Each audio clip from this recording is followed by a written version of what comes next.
એક કોઈ એવી એક વાત કે જે વાત એમના માટે જીવન મંત્ર બની જાય. કોઈ આમાં બી વસ્તુ છે, 2 સિનારીઓ ખાલી આપણે ડિસ્કસ કરી. એક વ્યક્તિએ સિંગિંગની કારકિર્દીમાં આવ્યા, તમને જોઈને અથવા તમારા જેવા ઘણા બધા કોઈ પણ સિંગરને જોઈને ઓનેસ્ટીથી મહેનત ચાલુ કરી, થોડાક જ ટાઈમે એમને સફળતા મળી ગઈ, નસીબ સારા.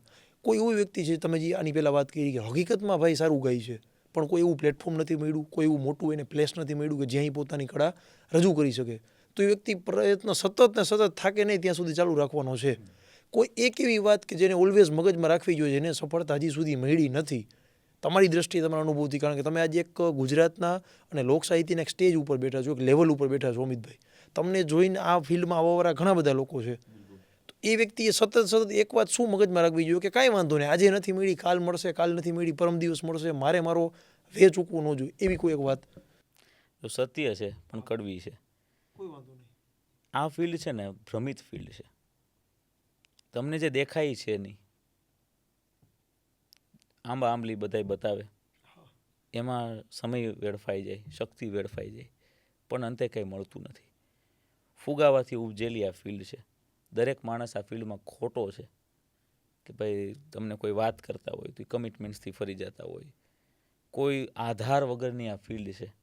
કોઈ સામે કંઈને કદાચ કંઈ કાર્યક્રમની તારીખ હોય તો એ તારીખ આપી દે કે આ તારીખે તમારે આવવાનું, કે આમ કરવાનું, જે કાંઈ પણ આ છે. પછી વચ્ચે એમાં હા ના થઈ જાય. કોઈ એમાં આધાર પુરાવો નહીં, દસ્તાવેજ એકેય પ્રકારનો નહીં, ખાલી બોલેલી વાતું.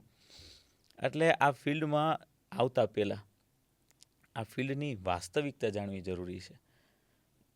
હું સોની છું, પરજીયા સોની. મારા પપ્પા હોય, મારા દાદા હોય, અને ખાલી માત્ર શોખ હતો.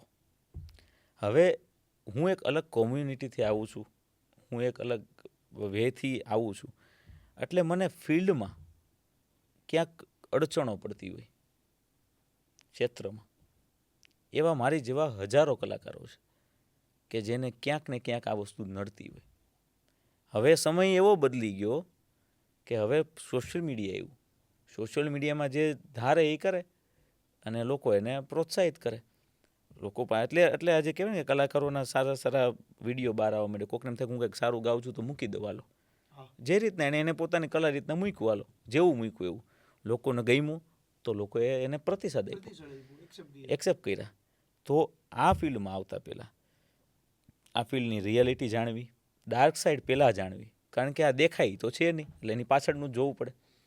મારી લાઈફમાં મેં જ્યારે આવ્યો ત્યારે નક્કી કર્યું હતું, મારા પપ્પાના અને મારા દાદાના ઘણા બધા કલાકારો મિત્રો, જેમ કે પૂજ્ય લક્ષ્મણ બાપુ બારોટ, શ્રી લલિતાબેન ઘોડાદરા, શ્રી બિહારીભાઈ હેમુભાઈ ગઢવી, પછી નિરંજનભાઈ પંડ્યા, એની પહેલાં દાદાના મેં પૂજ્ય નારાયણ સ્વામી, પૂજ્ય કાનદાસ બાપુ, આ બધા અમારા ઘરે આવતા.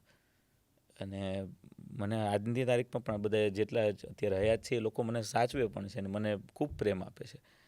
તો એ બધા પાસેથી જે ફિલ્ડનો અનુભવ લીધો કે જ્યારે હું તો એની પાસે બહુ નાનો કહેવાય, એના દીકરાની ઉંમરનો કહેવાય હું એમ. એ તો મારી કરતાં ડબલ ઉંમર હોય એટલો તો અનુભવ લઈને બેઠા છે. 50 વર્ષથી સ્ટેજ ઉપર હોય. હું ઉંમર નહીં ડબલ, મારી 25 વર્ષ છે તો એ 50 વર્ષથી તો સ્ટેજ ઉપર છે. એટલે એ લોકો પાસેથી જ્યારે મેં સાંભળ્યું બધી વસ્તુ કે આવું હોય, પછી કોઈ ઓર્ગેનાઇઝર હોય તો એ આમ કામ કરતા હોય કે જે કાંઈ પણ હોય XYZ, તો એમાંથી એક મને પ્રેરણા મળી કે હું બનાવીશ તો મારું સ્ટેજ બનાવીશ. કોઈ સ્ટેજ પ્રોવાઈડ નહીં કરે, મારે જાતે જ બનાવવું પડશે મારું સ્ટેજ. આપે તો હું લઈશ, કારણ કે એની પાસેથી મારી પાસે જ લઈ લેશે અથવા તો મારો ઉપયોગ કરશે. આજે નાનું તો નાનું મારું. આજે કોઈ ફિલ્ડમાં કલાકારોને કોઈ ઓપોર્ચ્યુનિટી શોધતા હોય, હું તો એમ જ કહું ઓપોર્ચ્યુનિટી તમારી પાસે છે, તમે હું કામ બીજાને આપો શોધવા હાટું. તમે જાતે બનાવો પોતાનું. જાતે જેવું બને એવું બનાવો યાર. કારણ કે એ બે વાતનો ગર્વ હોય, મેં બનાવ્યું છે, કોઈ કારણોસર તૂટે પાછું બનાવી લઈશ અને વધારે સ્પીડથી બનાવીશ. શું કામ આ કોઈ કલાકાર નહીં કે કલાકાર જે હશે, કારણ કે હું અત્યારે જે તમારી સાથે વાત કરું છું, હું એક કલાકારથી અલગ એક વ્યક્તિત્વ તરીકે વાત કરું છું.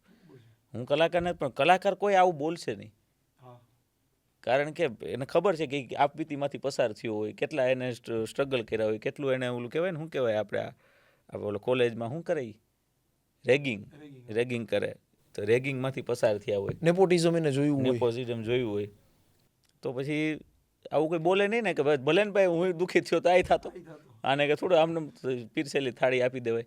બહુ આખી સવિશેષ અને અલગ વાત તમે કરી કે જે આ રિયાલિટી છે એના ઉપર કોઈ વાત નથી કરતું. હવે બધા મને તક કંઈક સારી આપે ને મારી પાસે સારું ગીત છે મને કોઈક તક આપે, અરે ભાઈ મોબાઈલમાં રેકોર્ડ કરીને મૂકી દો અત્યારે સોશિયલ મીડિયા ઉપર, જેવું થાય એવું. અને સોશિયલ મીડિયા બ્લેસિંગ કહેવાય. એક ટાઈમે આ હતું નહીં એટલે ઘણા કલાકારો ન બની શક્યા, એને પોતાની ઈચ્છા મારી નાખી.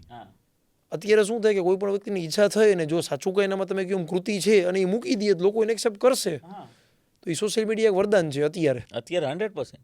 અને તમે તમારું કરી શકો. એટલે આમાં થાય છે એવું કે ભાઈ આવનારા જેટલા પણ કલાકારો છે એને ક્યાંક ને ક્યાંક ઇન્ડસ્ટ્રી જે અત્યારે બનેલી છે જે ફેક ઇન્ડસ્ટ્રી છે, આ બધાય તમને સારા સારા કલાકારો જે હશે, તમે કોઈ સારા વ્યક્તિત્વને મળશો એ તમને આ કહેશે કે ભાઈ આ એક ફેક્ટ ઇન્ડસ્ટ્રી છે, તમને આમાં કોઈ સાચું મળતું જ નથી. ક્યું ક્યારે કેમ હાલી જાય ખબર જ નથી પડતી. જોયું તમે એઝ એ લિસનર કે એઝ એ ઓડિયન્સ તમે એ અનુભવતા હશો કે આ હાળું કેમ હાલી જાય છે. તમે કોઈ સારું કન્ટેન્ટ જોતા હો એ ન ઉપડતું હોય અને જે તમને એમ થાય કે આમાં શું છે કે આના આટલા મિલિયન વ્યૂ આવ્યા, તો એ તમને એક પ્રશ્ન થાય છે. તેનું કારણ તો ફિલ્ડ જ હોય, ત્યાંથી જ આવ્યું. અમુક ફિલ્મો છે કે જેનું કાંઈ લેવા દેવા જ નથી અને એના ફૂલ બહુ વ્યૂ આવે, ચર્ચામાં હોય, એક માર્કેટિંગ પ્રમોશનથી હાલી જતું હોય, હાઈપ ઊભી થઈ ગઈ હોય, અને જ્યારે પ્રેક્ટિકલી આપણે જોવા જઈએ ત્યારે કાંઈ ન નીકળે, કોથળામાં બિલાડું નીકળે. બરોબર છે વાત.